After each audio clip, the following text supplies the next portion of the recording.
Bismillahirrahmanirrahim.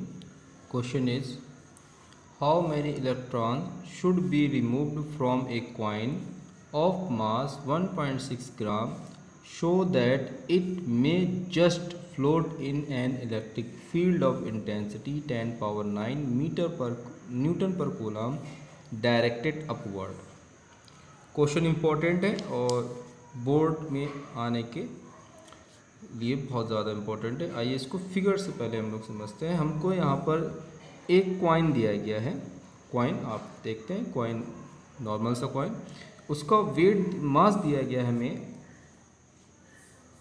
m = 1.6 ग्राम है। इसको हम लोग केजी में चेंज कर लेंगे तो ये हो जाएगा 1.6 × 10⁻³ किलोग्राम। ओके, अब हमें एक इलेक्ट्रिक फील्ड दिया गया है यहाँ पर, इलेक्ट्रिक फील्ड जिसकी डायरेक्शन है अपवर्ड, यानी अगर इसको फिगर से हम देखें तो ये डायरेक्शन है इलेक्ट्रिक फील्ड की अपवर्ड। इस तरीके से ये प्लेन के परपेंडिकुलर है, लेकिन प्लेन पर हम इस तरीके से इसको दिखाएंगे पेपर पर। और इसकी वैल्यू हमें क्वेश्चन में दी गई है E = 10 पावर 9 न्यूटन पर कूलम। ठीक है, अब एक जो कॉइन है जिसका वेट 1.6 ग्राम है, वो इस इलेक्ट्रिक फील्ड के ऊपर इस तरीके से रखा गया है। अब ये क्या है कि ये कॉइन जो है वो अपने वेट से नीचे आना स्टार्ट होगा, लेकिन क्वेश्चन ये कह रहा है कि हमें शो करना है show that it may just float, यानी ये जो कॉइन है ये इस इलेक्ट्रिक फील्ड के ऊपर तैरता रहे, यानी ज़मीन पे नीचे ना आए। तो हमें कितना, इस कॉइन से कितने इलेक्ट्रॉन रिमूव करने होंगे। ओके, ये क्वेश्चन का फिगर से एक्सप्लेनेशन है। इसको थोड़ा हम लोग और समझते हैं। जैसे कॉइन जब होगा तो कॉइन एक डिस्चार्ज या न्यूट्रल सब्जेक्ट होगा हमारे लिए, ऑब्जेक्ट, और electric field as a directional होगा जिसकी डायरेक्शन है अपवर्ड।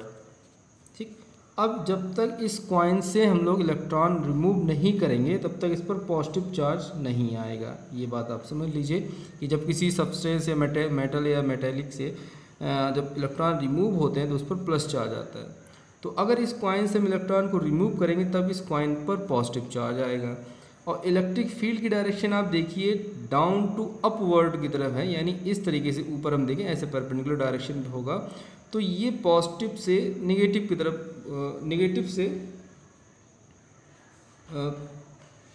पॉजिटिव से नेगेटिव की तरफ ये रिमूव इलेक्ट्रिक फील्ड की डायरेक्शन होती है। ठीक है, तो अब यहाँ पे एक बार फिर से देख लेते हैं। अगर हम इस कॉइन को इस इलेक्ट्रिक फील्ड पर जब ऊपर से ऐसे छोड़ेंगे तो ये कॉइन इस इलेक्ट्रिक फील्ड में फ्लोट करना यानी तैरना चाहिए।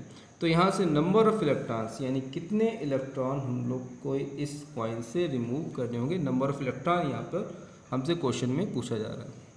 ठीक है, अब यहाँ पर एक बात और समझनी है कि सपोज कर लीजिए ये कॉइन जब यहाँ से हम लोग इसको इस पर छोड़ देते हैं इलेक्ट्रिक फील्ड पर, तो ये अपने वेट, जिसका वेट क्या होगा W = mg, ये अपने वेट से कॉइन नीचे आ रहा होगा। सपोज कर लेते हैं कि इस पोजीशन पर आकर ये जो कॉइन है वो फ्लोट होने यानी यहीं रुक जाता है या तैरने लगता है। तो ऐसा कब हो सकता है? अगर हम बैलेंस की कंडीशन को समझे तो इसका जो वेट होगा W = mg, इतना ही अपोजिट डायरेक्शन में एक इलेक्ट्रोस्टैटिक फोर्स जनरेट होगा। जब ये इलेक्ट्रोस्टैटिक फोर्स और वेट आपस में इक्वल हो जाएंगे, वहीं पर ये कॉइन क्या होगा, फ्लोट करना स्टार्ट कर देगा। ठीक है, आइए इसको हम लोग यहाँ पर समझते हैं। सबसे पहले मैं यहाँ पे E दिया गया है, हमको चार्ज नहीं दिया गया इस क्वेश्चन में। ठीक है, तो लेट चार्ज ऑन कॉइन, ये कौन सा चार्ज है? जब ये कॉइन इस इलेक्ट्रिक फील्ड में आएगा और यहाँ से जब इलेक्ट्रॉन रिमूव कर देंगे तब इस पर जो चार्ज जनरेट होगा वो हमारा क्या है, Q। ठीक है, अब इस कंडीशन पर जब ये फ्लोट करेगा तो इस पर एक इलेक्ट्रोस्टैटिक फोर्स लगेगा जिसकी वैल्यू होती है F = QE। ठीक, ये क्वेश्चन नंबर 1 कर लेते हैं। और जब ये बैलेंसिंग की कंडीशन में होगा तो इस पर लगने वाला वेट जो हमारा होता है mg, ये क्वेश्चन नंबर 2, जब ये कॉइन फ्लोट करेगा तो ये क्या होगा कि ये दोनों इक्वल होंगे। हेयर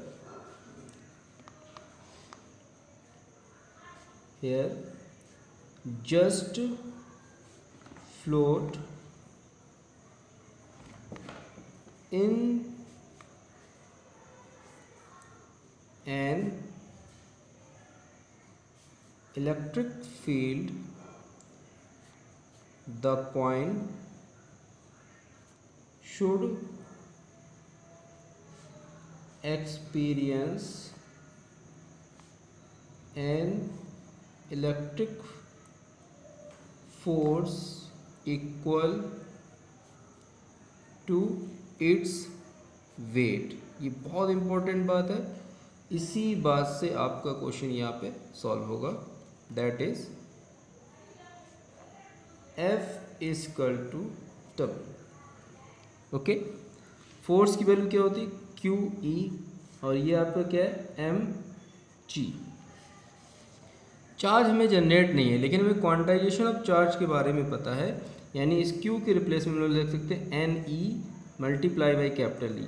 ये जो वैल्यू है क्वांटाइजेशन ऑफ चार्ज कहलाती है, इसकी वैल्यू हमने यहाँ पे रख दी। ठीक, यहाँ पे ये जो n आया है, इसको ये होता है हमारा नंबर ऑफ इलेक्ट्रॉन्स जो यहाँ पे हमसे पूछे जा रहे हैं। तो यहाँ से डायरेक्टली हम एक फार्मूला जनरेट कर सकते हैं, n equal to mg upon small e और कैपिटल E। ठीक है, ये फार्मूला एक जनरेट हो गया हमारे लिए। इस फार्मूले में हम वैल्यूज़ पुट करना स्टार्ट करते हैं।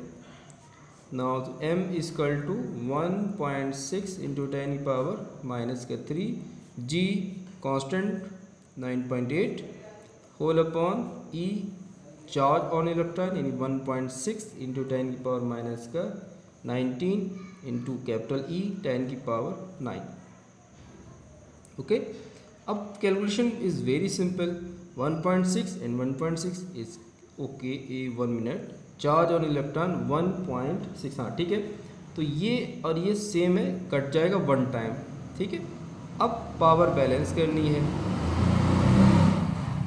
9.8 10⁻³ होल अपॉन 10⁻⁹ 10⁹, ये इसको सॉल्व करेंगे तो ओनली 10⁻10 पावर ऊपर जाएगा, तो हो जाएगा 9.8 इंटू 10⁻³ इंटू 10⁻+10। बेस इक्वल होता है, पावर ऐड हो जाती है 9.8 इंटू 10⁻+7।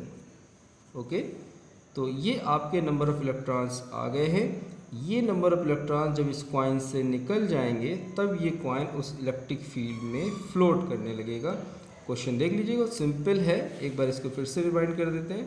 एक कॉइन है, उसको आपको 10⁻⁻9 इलेक्ट्रिक फील्ड के में आपको रखना है, और इस तरीके से रखना है कि वो उस इलेक्ट्रिक फील्ड में फ्लोट करे।